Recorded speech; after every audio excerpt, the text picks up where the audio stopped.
World কাপের first entry আর Cape Verde দেখিয়ে দিল তারা কি করার সামর্থ্য রাখে। প্রথম ম্যাচে শক্তিশালী স্পেনকে আটকে রাখা, আর এই ম্যাচে উরুগুয়ের সঙ্গে প্রথমে এগিয়ে গিয়েছিল, এরপরে পিছিয়ে পড়লো, তারপরও লড়াকু স্পিরিট না ছেড়ে 1 ঘন্টার মাথায় তারা এই ম্যাচটায় ফিরেছে।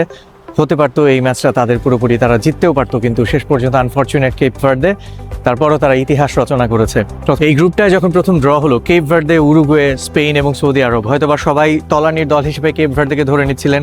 প্রত্যেকটা বড় দল হয়তোবা 3 পয়েন্ট তাদের এগেনস্টে ধরে রেখেছিলেন, কিন্তু শেষ পর্যন্ত কেপ ভার্দে এই গ্রুপ থেকে এখন কোয়ালিফাই করার পথে এবং গ্রুপ চ্যাম্পিয়ন হিসেবে সেই সুযোগ তাদের সামনে খোলা। এবং শেষ ম্যাচে গিয়ে সৌদি আরবের সঙ্গে যদি তারা জিততে পারে কিংবা ড্র করতে পারলেও থার্ড প্লেস টিম হিসেবে ওঠার সুযোগ খোলা আছে সেই সামনে।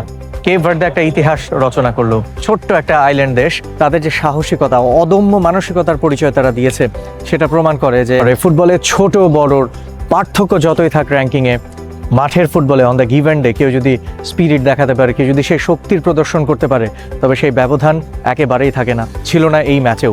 কেপ ভার্দে এই টুর্নামেন্টের সারপ্রাইজ প্যাকেজ, প্রথম ম্যাচে অবিরত আক্রমণ ঠেকিয়ে স্পেনের একের পর এক হিরো বনে গিয়েছিলেন ভোজিনিয়া।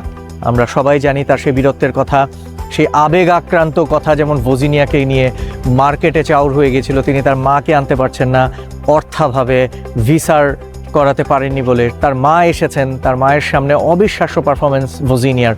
আমরা শুধু ভোজিনিয়ার কাহিনীটা জানি না অন্য অনেক ফুটবলারের ভেতরের অন্তর্নিহিত বেদনার কথা। সেই জায়গা থেকে কেপ ভার্দে এসে যে পারফরমেন্স করেছে এই বিশ্বকাপে, মনে রাখার মতো পারফরমেন্স।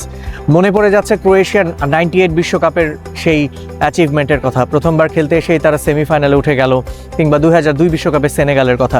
তবু সেনেগাল যেই বীরত্ব গাথা দেখিয়েছিল ওই ওয়ার্ল্ড কাপে, এই ওয়ার্ল্ড কাপের সাথে তুলনা করলে আমরা বলতে পারি যে এটা আনবিলিভেবল পারফরমেন্স কেপ ভার্দের।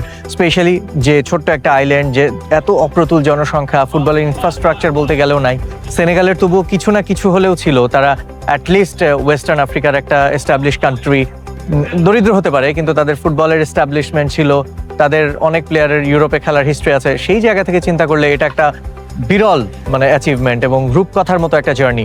আর ক্রোয়েশিয়া 98 ওয়ার্ল্ড কাপের প্রথম অংশগ্রহণে তারা সেমিফাইনালে খেলেছিল, তবু ক্রোয়েশিয়া অনেক ফুটবলার যুগোস্লাভিয়া টিমে ছিলেন। ভেঙে যাবার আগ পর্যন্ত তারা 6টা কান্ট্রি যে হয়েছে, Serbia, Montenegro, Croatia, Bosnia, Macedonia, Yugoslavia থেকে, এবং তাদের একটা ফুটবলের ট্রেডিশন ছিল, হিস্ট্রি ছিল। তাই ক্রোয়েশিয়ার সেই অর্জনটাকে অনেকে হয়তো বা খুব বেশি বড় কৃতিত্ব দিবেন না, তবে কেপ ভার্দে তারা এইবার বিশ্বকাপ খেলতে এসে যা করেছে, এবং এখান থেকে তারা যদি ফার্দার প্রোগ্রেস করতে পারে রাউন্ড অফ 32, রাউন্ড অফ 16, সেই প্রত্যাশা হয়তো বা সবাই করবে যে এরকম একটা ছোট টিম যখন ওয়ার্ল্ড কাপে এসে বড় টিমগুলোকে নাড়িয়ে দেয়, যখন এসে এলিট শ্রেণীর দলগুলোর সাথে, এই ছোট দলগুলোকে তো অনেকে গলার কাটা হিসেবেও দেখেন। এই 48 ওয়ার্ল্ড কাপ যে এক্সপ্যানশনের পর অনেকে তারা দেখছিলেন, হয়তোবা তাদের অন্তরে একটা আঘাত করার মতো পারফরমেন্স আজকে করেছে Cape Verde. Hats off to Cape Verde, তারা সত্যিই অদম্য স্পিরিট দেখিয়েছে। স্পেশালি কেভিন পিনা, ভারেলা, তাদের যে পারফরমেন্স ছিল, ওভারঅল মিডফিল্ড যে উরুগুয়ে যেরকম স্ট্রং, তাদের এগেনস্টে চোখে চোখ রেখে খেলা, এক কথায় অনবদ্য, এক কথায় অবিশ্বাস্য পারফরমেন্স কেপ ভার্দের। এই পারফরমেন্স অতুলনীয়। কেপ ভার্দে যা করেছে, ফুটবল এবং জীবন এখানেই আসলে একসাথে মিলে।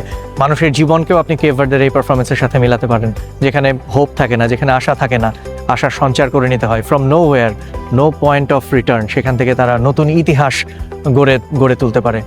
Hats off to Cape Verde.